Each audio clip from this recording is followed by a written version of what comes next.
O primeiro mês do segundo semestre acabou, julho se foi e hoje a gente vai comentar sobre o que aconteceu no mercado, mas só depois da vinheta.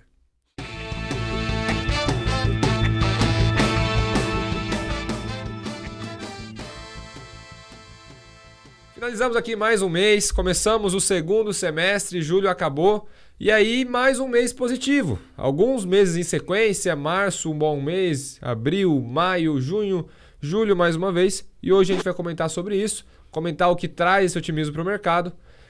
Cássio, mais um mês bom e talvez agora uma virada de chave bastante importante para quem investe, né? Quando a gente fala de ciclo monetário e talvez o otimismo pode dar uma reforçada, né? Quem está otimista talvez pode ficar um pouco mais ainda.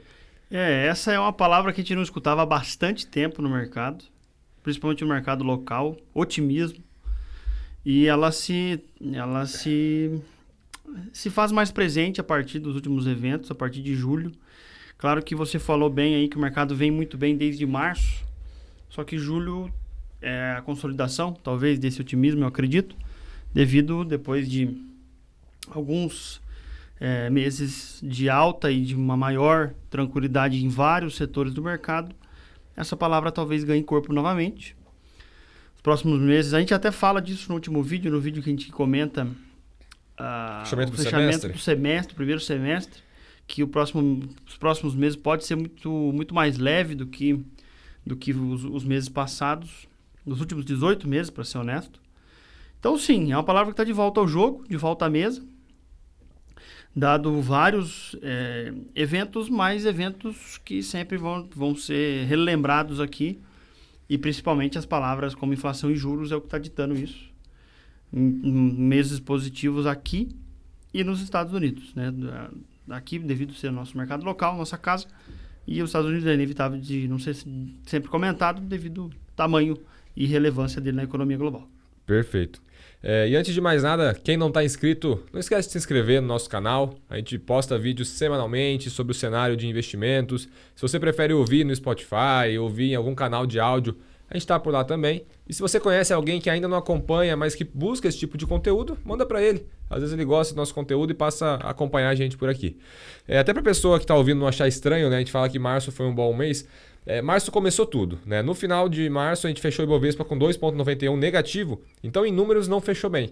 Só que foi quando o ciclo começou a virar, né? Março acho que foi quando a gente chegou no ápice do cenário mais pessimista, principalmente naquela briga de Roberto Campos Neto com Lula, até onde o Banco Central vai poder interferir na taxa de juros ou não, na verdade até onde o presidente vai poder interferir, né? Porque quem dita a regra ali é o Copom. E desde então a gente vem praticamente só morro acima, né? Melhorando o cenário, um cenário cada vez mais otimista. E até que chega agora em julho com a consolidação de tudo isso, que é um primeiro corte de Selic. Não como tentaram fazer lá em março, na caneta, mas sim como uma consequência de bons planos e de uma melhora no cenário macroeconômico, não só brasileiro, global, né, com controle de inflação. Inflação agora dentro da meta em 12 meses, dentro do ano na meta também. Não só por conta dos resultados do ano passado com corte de combustíveis, uma forma um pouco mais artificial, né, pré-eleitoral, mas de fato com uma inflação dentro da meta mais por conta de outros tipos de medidas. Tem a ver também com combustível, a gente sabe disso, né? A política de preços tá segurando, né? tá com uns 20%, 30% de defasagens também dentro da política de preços dela. E isso é super importante, porque preços de energia eles são base da cadeia, né? Porque tudo fica mais caro se a energia é mais cara, porque daí o preço de produção sobe e tem que ser repassando por todos os ciclos, né? E é um dos principais fatores. E aí a gente chega nesses números super positivos. Por exemplo, agora julho, fechando mais uma vez em alta, 3,27% o Ibovespa. No ano a gente já está em 11,13%.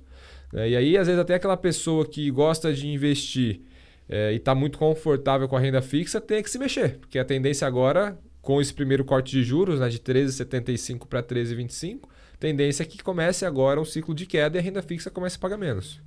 Esse movimento do mercado pré-antecipando a queda de juros é o que faz a nossa economia ter essa expectativa de melhora, porque quando eu tiro os juros eu melhoro as condições macroeconômicas, eu libero, né, as correntes, vamos dizer assim, e com isso faz com que ações subam na bolsa, fundos imobiliários melhorem, e, por consequência, os ativos normais de renda fixa passam a pagar menos, que é o que você comentou agora.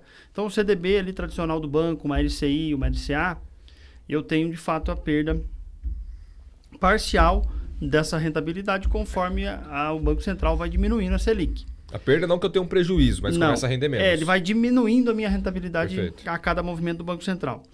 E em março, que você citou, um mês ainda ruim para o Ibovespa, só que já dando sinais de melhora depois do Ibovespa caindo quase 8 em fevereiro. Isso. Esse pico de pessimismo trouxe oportunidades de ativos de renda fixa que a gente fala aqui, falamos na época, que já não existem mais por causa desse primeiro corte da Selic. Tem carteiras de ativos ali que, a partir de março, entregam uma rentabilidade muito acima da própria Selic, muito acima do comum até então, dado esse movimento. A gente, acompanhando o mercado de perto, assistiu aquilo ali e viu que tinha esse motivo para o pessimismo e para o estresse do mercado, só que não era tanto. Bovespa para 90 mil pontos não faz sentido. Juros a 16% de previsão no futuro não faz sentido. A Selic a quase 14%, existe uma probabilidade dela cair a partir de um certo momento do que subir. E foi onde a gente aproveitou diversas classes de ativos ali que agora estão entregando resultado. Porque, de fato, a Selic começou a cair.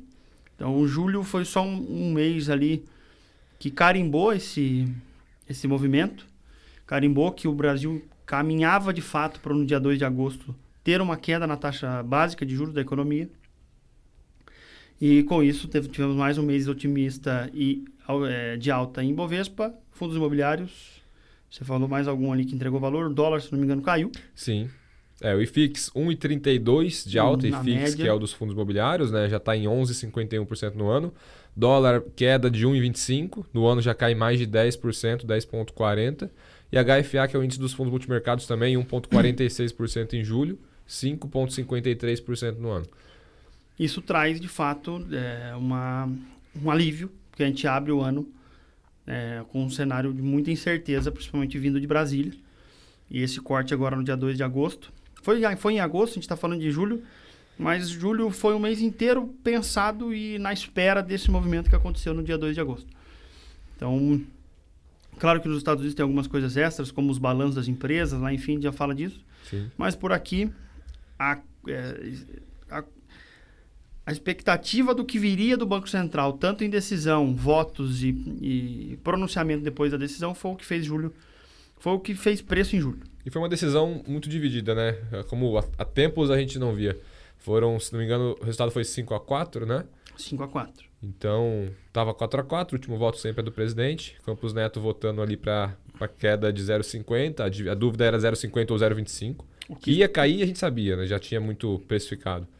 Agora, se era 0,25 ou 0,50, até um dia antes, o preço do mercado, o favoritismo estava para o 0,25. Por 0,25, acho que até 2 dias antes era meio, um dia antes era 25. Então, você vê que até o mercado estava indeciso. Os economistas, se não me engano, estavam apostando, acho que 70% dos economistas, alguma coisa assim, de 80 entrevistados, eu vi uma pesquisa que 60 diziam de 0,25 também, se não me engano. E era o tom até agora, né? Tudo bem que houve nomeação de um novo diretor. Sim, Galípolo. O Galípolo, e só que um único nome. E o tom do Banco Central até essa reunião, que foi a reunião que há um ano atrás exatamente tinha se definido 13,75, então ficamos um ano carregando essa taxa. O tom do Banco Central era duro, sempre foi muito duro. Tudo bem, a inflação, o brasileiro conhece mal da inflação muito bem. Então ela tem que ser combatida, tem que ser duro mesmo a posição do Banco Central. Só que esse Banco Central muito duro, acho que fazia com que as pessoas esperassem um 0,25. Acho que por essa postura. Só que numericamente, quando a gente para pensar, 13,75 veio para 13,25, ainda é muito juro. Claro. Ainda não é um juro que alivia a economia, ainda está alto demais. E desde dessa chegada no 13,75 que eu comentei até hoje, um ano atrás, a nossa inflação caiu muito. Então, o juro real brasileiro, quanto você estava ganhando acima da inflação, aumentou demais nos últimos meses. Isso continua fazendo pressão em cima da economia. Então, 13,25 ainda é muito plausível que é um juros elevado. Então, na parte do tamanho da pressão monetária, fazia sentido cair 1,5. Só que a postura do Banco Central era muito dura até então. Sim. Então, acho que é por isso que as pessoas esperavam 0,25. Só que aí veio no voto dele, no voto de Minerva, meio do presidente, que era o cara mais firme até então. Isso que pegou. Isso que pegou. Isso até mudou o mercado a partir de quinta-feira, a partir do dia 3, do dia seguinte da decisão. Até todos os títulos que a gente negocia a partir daquele dia mudaram, já diminuíram ainda mais as taxas, de perspectiva de taxa futura. E julho foi o mês inteiro com essa discussão, que é meio a 25, é meio a 25. Mas que ia vir, não tem como. E na próxima já sinalizaram mais meio, né? E sinalizaram meio até o fim do ano. Então, Perfeito. 3 reuniões, meio, em cada uma levando juros a 11,75 em dezembro desse ano. E aí ano que vem já bem precificado abaixo de 10. 9 em dezembro, né? É se claro eu não me engano. que... Exato, vai andando Tá os meses e demais. vai sendo revisado. É. Mas eu lembro alguns meses atrás a gente esperava que finalizasse 24 perto de 10, um pouco acima, veio caindo, agora já abaixo. Para esse ano ninguém falava em chegar a 12, já se espera que caia de 12 inclusive. E aí talvez a decisão entre 0,25 e 0,50 também era muito balizada por conta da economia americana. Porque outra coisa importante é o diferencial de juros. Sim. Né? E lá eles estão em outro desenho. Lá, ao invés de cair como nós fizemos aqui, lá eles subiram a taxa de juros. E antes de mudar aqui o assunto da conversa, que é a próxima pauta aqui, deixar muito claro para o investidor que às vezes ainda está um pouco mais iniciante ou entendendo um pouco mais essa questão de juros, que o movimento de corte de juros ele é um movimento pausado. Ele é um movimento que acontece a cada 6 semanas a reunião do Copom. Em cada reunião eles vão cortar ali 0,25, 0,50, 0,75. Por que eu digo isso? Porque eu recebi questionamento de clientes, e não foi um só, de que se não tinha chance de chegar no final do ano em 6, em 7. Não é assim. Né? Não vai sair de uma reunião que é 13,75, agora a taxa é 7. Não é assim. São cortes pequenos e cortes pausados, né? Igual eu sempre comento, é igual manobrar um transatlântico. Você vai devagar, tem que ver o impacto disso. Né? Porque a ideia agora, cortando juros, é começar a acelerar a economia. Só que acelerar a economia gera inflação. Então, se eu acelerar demais e muito rápido, eu posso perder a mão na inflação de novo. Igual o mesmo motivo que fez começar a cortar juros 3 anos, a subir juros em 2020, Sim. 2021. Então, esse é o movimento que vai acontecer. Com calma, então final do ano 12, ano que vem 10 ou 9, mas vai ter um longo ciclo de queda. E nesse ciclo de queda é onde os investidores conseguem aproveitar e rentabilizar bem em outras categorias, talvez na renda fixa também, como marcação a mercado, mas uma renda variável, ações, fundo imobiliário, multimercados. Geralmente são os melhores ciclos para investimentos, ciclos de queda. A gente pode usar de exemplo melhor do que a queda de juros em si, que ela é para a economia de fato um momento bom, só que no ciclo econômico que a gente sempre respeitou ao longo da história, a parte de queda de juros é um pior momento da economia, porque eu estou tendo que cortar juros porque a economia está sentindo a alta que foi feita, então ela precisa de ajuda, vamos dizer assim, o juro precisa cair. Só que a melhor coisa para um país, desempenho de ativos, todas essas questões, é que esse juros permaneça baixo. Perfeito. Que é a nossa maior dificuldade no Brasil. O Brasil repete ciclos econômicos em uma década 2 vezes, 3 vezes. Você pega, por exemplo, até ano passado, que se começou a subir juros nos Estados Unidos. Tudo bem que o Covid foi meses ali de quedas muito fortes e depois altas muito fortes. Nos Estados Unidos também. Só que desde a crise financeira de 2008, aonde lá, nos Estados Unidos, quando existe uma crise, eles diminuem os juros. Diferente do Brasil, que aqui entra a crise, as pessoas saem comprando tudo que pode o tempo mais rápido possível, a inflação sobe para subir juros. Nos Estados Unidos, quando existe crise, eles derrubam os juros. Desde a crise financeira de 2008, o mercado financeiro americano, ações e todos os demais serviços, casas, carros, todas essas questões ali que você tem um tino mais de investimentos, não de consumo, subiram por 10 anos. De 2009 a 2019, 20 teve o Covid, voltou em V e começou a corrigir agora só no passado, em 2022, porque eles começaram a subir juros. Então, estar com uma taxa de juros estável por muito tempo é a melhor coisa que a gente precisa. Vamos ver se agora a gente consegue fazer isso, assim que a gente chegar numa taxa neutra, que a gente chama, é isso que mais vai fazer bem para a nossa economia. O começo da queda é só realmente como o nome diz, é só o começo. Ele precisa seguir e precisa ser mantido bem. Que aí a gente tem uma possibilidade. Não sei se é dessa vez, né? O Brasil, país do futuro, a gente faz 50 anos que falam isso. Vamos ver se é agora. E os juros baixos, até para quem às vezes não entendeu ainda exatamente aonde vai impactar, quando o juros estiver baixo novamente, não sei até onde vai chegar, hoje a taxa terminal está ali perto de 9, um pouquinho abaixo, né? Vamos supor que ela caia mais a 6, 5, não sei até onde vai chegar, é muito difícil prever. 6 é a neutra nossa, né? Por aí. Que não ajuda, mas também não atrapalha. Mas já é baixo, né? Pensando nesse novo ciclo. O Brasil é baixo. E ainda mais nesse novo ciclo de globalização, que você tira um pouco a China, é um ciclo um pouco mais inflacionário, mas não vou entrar nesse mérito. Mas o ponto é assim, Selic vai cair, vai chegar numa taxa onde a gente vai estar num ambiente muito mais saudável e, entre aspas, barato para as empresas captarem recurso para crescer. E aí que mora a leitura de que é um ciclo positivo, onde as empresas estão crescendo, o país está crescendo, está tudo crescendo e fica muito bom. O problema é, quando está tudo muito bom nesse sentido, as pessoas estão com dinheiro, elas estão consumindo. E elas consumindo começa a gerar inflação. Se gerar inflação, o governo vai ter que dar uma freada nisso, aí para frear isso ele vai subir juros de novo, a gente começa mais uma vez o ciclo. É esse pedaço baixo que a gente vai ter que entender quanto tempo fica baixo e até onde a gente consegue manter baixo sem que gere inflação, né? Que é o problema do Brasil, né? A gente repete esse ciclo rápido demais porque o Brasil tem problemas estruturais muito grandes.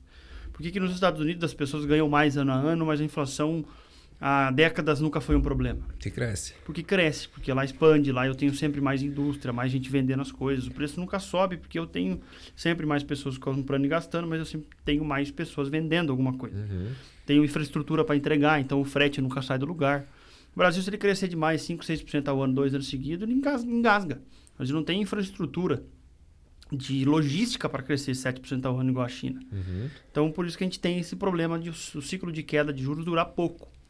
Mas, vamos ver se com alguns ajustes que possam vir, ou talvez essa taxa não volte a ser baixa ali nos 4, 3,5%, mas ficar num patamar de 6, 7 é muito melhor do que está hoje para a nossa economia. Perfeito. E aí, migrando para os Estados Unidos, mais um mês extremamente positivo em números, né? O S&P subindo 3,11%, Dow Jones 3,35%, Nasdaq, que é a bolsa da tecnologia, 4,5%. Nasdaq, por exemplo, no ano já acumula 37% de alta. S&P quase 20%. Num ano que estava todo mundo pessimista com os Estados Unidos. 37% no ano, o índice. O índice, tem ação dobrando. dobrando. Significa que tem ação subindo 200%. Tem, né? E tecnologia que é mais sensível também a esse movimento de juros. E lá um cenário um pouco diferente, né? Um pouco não, bastante. Porque eles estão ainda num ciclo de alta de juros, só que aí você tem um nível de desemprego / criação de empregos ainda muito elevado, né? Na verdade, desemprego baixo. O desemprego estava em 3,6, agora até caiu para 3,5, então cortam o desemprego ainda.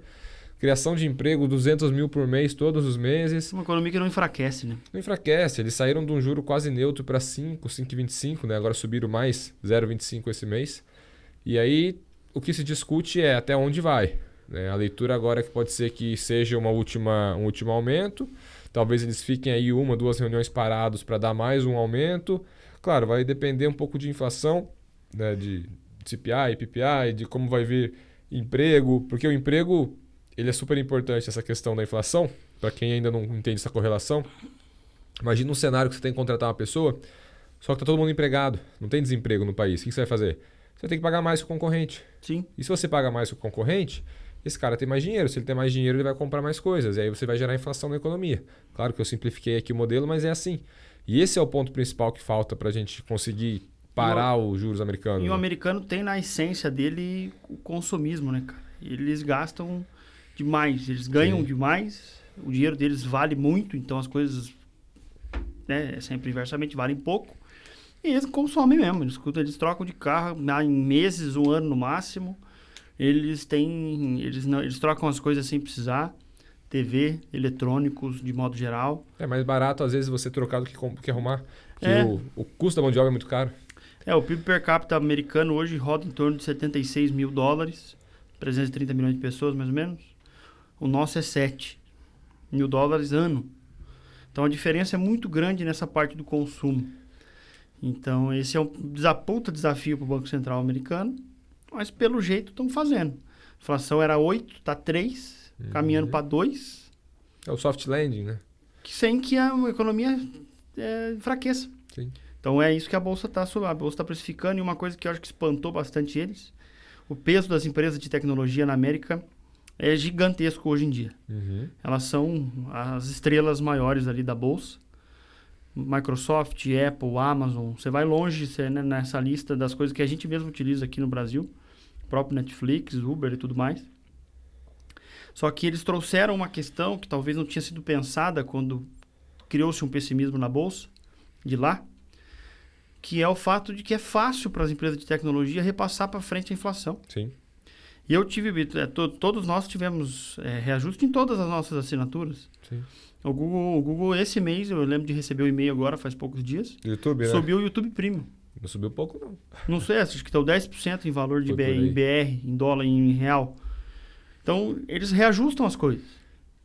Então, a inflação, para eles, talvez não impacte tanto. A inflação é um problema econômico, só que eu estou vendendo mais simplesmente porque eu corrigi os preços. Preciso valer mais na bolsa. Então, eu acho que é isso que trouxe ali. Netflix subiu, eu acho que as assinaturas da Microsoft subiram também. Não sei quanto está o Windows hoje, mas não deve ser barato, aquela licença vitalícia. Uhum. E eles conseguiram, assim, se destoar das outras empresas que a inflação afetou negativamente. E fazem com que a bolsa suba lá praticamente o ano todo. Uhum. E aí chama atenção porque agora, de novo, ações de tecnologia voltou a ser bonito, né? Tá subindo quase 40%, tudo. Chama atenção, né? Ano passado foi uma das coisas que mais caiu. Ano passado, se não me engano, no outro. Teve ano passado. ano passado, né? Nasdaq, meu Deus do céu, porque é um ciclo de alta de Acho juros. que chegou a cair 30%. Sim. Eu acompanhei bastante a ação da XP, que ela despencou e agora já subiu mais de 40% de novo. E só lembrando esse mecanismo, né, para as pessoas que às vezes não fazem essa ligação, que normalmente ninguém faz. Uhum. Se um índice inteiro cai 30%, significa que ações ali caíram muito mais do que isso.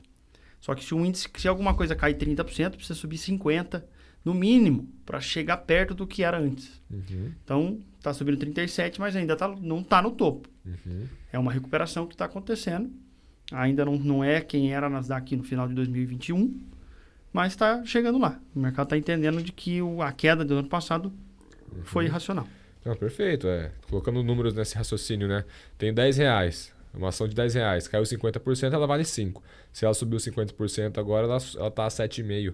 Então ela teria que subir 100% para chegar. Precisa dobrar para voltar ao 100%. Exatamente. Exato. E eu vou trazer bastante esse raciocínio em relação às empresas de tecnologia, porque assim, agora elas estão no ápice ali, né? Empresas de tecnologia, é bonito investir, são as empresas que mais crescem. Se olhar notícias, só está falando disso. Ano passado era o oposto. Tecnologia é ruim porque é muito sensível, sobe juros, são as empresas que mais sofrem. A gente lembra ano passado, saía notícia atrás de notícia, dia atrás de dia, assim, não era nem semana atrás de semana. Facebook cortou não sei quantos mil empregos. Google cortou não sei quantos mil empregos. A Amazon cortou também. Vai quebrar tudo. Mandou 10 mil embora, não lembro. Todo mundo. Twitter, todo mundo mandando muita gente embora porque os números estavam feios. Enfim, quando começou a pandemia, também, a tecnologia em alta. Porque todo mundo está em casa, vai ficar assistindo Netflix. Zoom, né, a empresa de videochamada, explodiu o preço da ação e depois caiu. Então, devolveu tudo, eu acho. Devolveu tudo. Por que eu trago essa leitura? Para a gente não esquecer que a gente não conhece o futuro e a diversificação é sempre muito importante. Sim. Claro que tem cenários que os ajustes finos eles vão fazer sentido. Eu tenho 5% em ações de tecnologia, sei lá, vou subir para 7%, subir para 10%, porque eu acho que vai dar uma forçada. Tá bom, tá certo. Não vai vender tudo e colocar 100%. Aí é complicado, você pode tomar um tombo. É só um acompanhamento mais de perto, né? Eu tenho NVIDIA, a NVIDIA subiu 250% no ano. Vende metade, volta ao tamanho da posição que você tinha em janeiro, mas não se desfaz da empresa.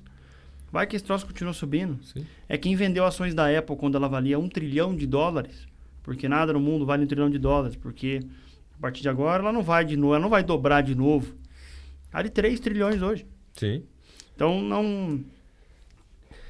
Tome cuidado na hora de cravar uma informação, né? Acho que é isso que você está querendo trazer. É isso, e a NVIDIA mesmo que você falou, ela tem ali um múltiplo que está bem esticado, né? Eles já precificaram que ela vai ter que vender muito, quando a gente fala de preço de ação, a gente já meio que tenta prever o futuro e a empresa daqui para frente vai ter que entregar números muito bons. Com o valor dela hoje, no dia 10 de agosto de 2023, ela não vale isso nunca. Só que o valor, esse $1 trilhão e pouco dela está no futuro. É isso que você não tá vale querendo isso dizer. com o que ela gera de lucro, né? De receita. Hoje. Mas quanto de fato ela vai conseguir gerar de recurso com essa inteligência artificial, com a capacidade de suprir a inteligência artificial para o mercado. É diferente. Sim. Ela não está criando um chat GPT, ela está criando a possibilidade de que todos criem um. E ela vai ser o fornecedor de todos eles. É o que a Microsoft fez, ao invés de criar um computador.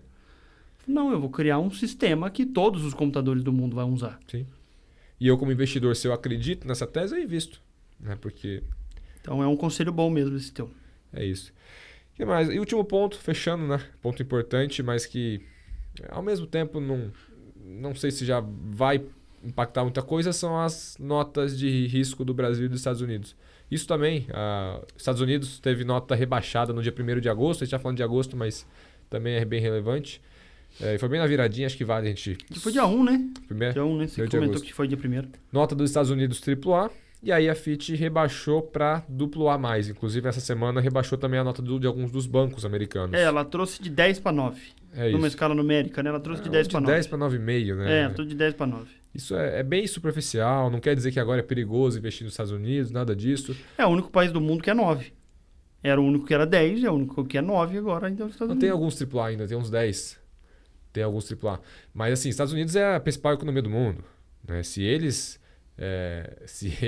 tiverem problema, acho que a gente não tem nem como precificar isso. É um cenário... Ninguém consegue fazer essa conta. A justificativa disso é muito por conta daquele cenário que eles têm de endividamento, que eles estão tendo dificuldade não, mas eles estão demorando para rolar isso. Então sempre que tem a discussão acontece no limite, né? Discussão política, é no limite. E dessa vez a Fitch chegou e falou, não, isso aí está começando a incomodar um pouquinho, já não foi a primeira vez, dessa vez inclusive ficou um pouco mais tenso o clima, né, para quem acompanhou isso de perto. E são 150% do PIB, né? Tá são alavancado. 150% de 23 trilhões de dólares. Então, se eles não pagam isso, tem uma reação em cadeia grande. 30 e poucos trilhões, né? 33, que o impacto 32. é tão grande que a gente nem considera, né? A previsão, a possibilidade é tão ínfima, só que com o impacto é muito grande. Só que, já tá arrastando. Não é a primeira vez que eles demoram para conseguir rolar isso. Já fazem isso há muitos anos. Mas é bom acontecer, porque vai que daí eles fazem alguma coisa, diminuem um pouco de endividamento, aí volta a ser AAA e tá tudo bem. Mas assim, isso muda alguma coisa? Cara, a princípio, talvez alguns recursos de fundos de pensão que tem no regulamento que assim, só pode investir em país AAA. Ou então, esse recurso é 50% em país AAA. Aí dá problema. Esse vai ter que diminuir. Aí sim. Aí você tem alguns outros países que são AAA, não vou lembrar de cabeça aqui, mas bem menores do que os Estados Unidos, mas com um nível de crédito acima. E aí, em paralelo a isso, né, na verdade, mais ou menos na mesma época, teve uma mudança no rating do Brasil, um pouquinho antes. Brasil, que ele era duplo B negativo, BB-, que é considerado grau de especulação, não é nenhum país que ele tem categoria de grau de investimento, subiu agora para duplo B. Até eu tomei um susto porque... Grau de investimento é triplo B ou BB-? BB+. É um nível acima do que a gente tem hoje. Tá. Até eu tomei um susto que eu ouvi essa notícia. Chegando. Cara, então, tá e não tá, porque eu tomei um susto que eu tava ouvindo essa notícia, eu ouvi no carro. E aí, quando eu ouvi a notícia, a repórter ela se equivocou um pouquinho. Ela falou que, em vez de o BB-, subiu para BB+. Tá. Daí, nada, né? Isso é importante, tá? Isso sim impacta. Por quê? Porque aí BB+, ou duplo B positivo, sei lá como é que fala essa nota, mas ela já significa que o país é grau de investimento. Quando o país é grau de investimento, aí esses mesmos fundos de pensão, que aqui a gente está falando de fundo que realmente movimenta a economia, é muita grana. É igual o fundo soberano da Noruega lá, né? Que eu não sei, 600, 700 bi de dólares. É muita grana. Só que aí para a gestão desses fundos abre um leque onde o Brasil passa a fazer parte, porque daí só posso investir em país de grau de investimento. Ou o máximo para país de grau especulativo é 2%, 5%, 10%. Cada regulamento vai ter alguma coisa. Então o Brasil passa a entrar nesse escopo, passa a ser uma opção. Até governo, né? O Japão já tem uma parte pequena, mas outros governos começam a comprar nossas dívidas como maior certeza de que vão receber. Como o Brasil é um país historicamente taxa alta, a taxa é interessante.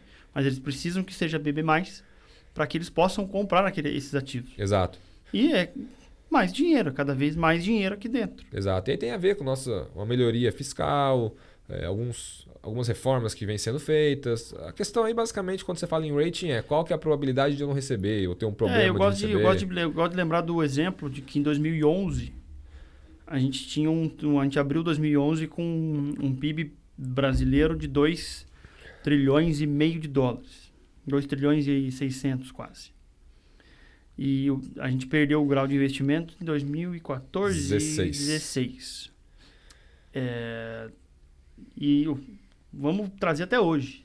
A gente fechou ano passado com 1 trilhão e 800 bilhões de dólares de PIB. Então, a gente tem quase 1 trilhão a menos de dólares aqui dentro, em PIB, de 2011 para cá. Uma boa parte disso é decorrente dessa perda dessa nota. Porque vai embora o dólar sobe muito, então o PIB vai diminuindo em dólar, que é o que o gringo vê. Sim. Decorrente desse dinheiro que está indo embora. Perfeito. Então, você imagina se a gente ganhasse a possibilidade de crescer 1 trilhão de dólar em PIB daqui para um ano, 2, é excelente. Então, é isso que a gente tem que buscar. Sim. Só que aí, por outro lado, né, que até eu comentei que não está tão perto assim de ter grau de investimento, a expectativa hoje é que o Brasil possa ter grau de investimento em 2026, 2027. Sim. Se fizer tudo certo. A gente vai trazer deixa sair no que vai acontecer no Senado. A gente vai trazer um episódio falando da reforma tributária. Essa é importante. E da importância dela nesses aspectos de crédito. E aí, nesse episódio, a gente também destoa essa questão do quanto é importante a previsão futura de que o Brasil será minimamente um país que paga as suas contas. É isso. Então, algum último ponto que eu não falei? Acho que não. Juros, bons desempenhos de ações de fundos imobiliários aqui e lá fora. Nada de muita novidade externa. A economia americana, a economia chinesa não dá sinais de aquecimento. Eles deram alguns estímulos lá, né? Mas... a gente fala disso no fechamento do semestre.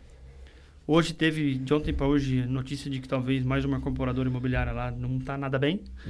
Talvez isso traga alguma consequência, mas a gente vai falar disso no fechamento de agosto. Perfeito. Pessoal, então é isso. Só agradecer aí, Cássio, pessoal que está ouvindo a gente. Obrigado por ter ficado até aqui. Se você ainda não se inscreveu no podcast, explica aí. Lembrando que a gente grava isso aqui para trazer para você informações sobre o mercado, trazer de uma forma um pouco mais simples e mais atualizada tudo que a gente vê na parte de investimentos, né? Eu e o Cássio, que somos assessores de investimentos, a gente está no dia a dia atendendo clientes com talvez dúvidas, dificuldades iguais à tua. Então se inscreve, compartilha, ajuda a gente a chegar cada vez a mais gente. E obrigado mais uma vez, a gente se vê no próximo episódio.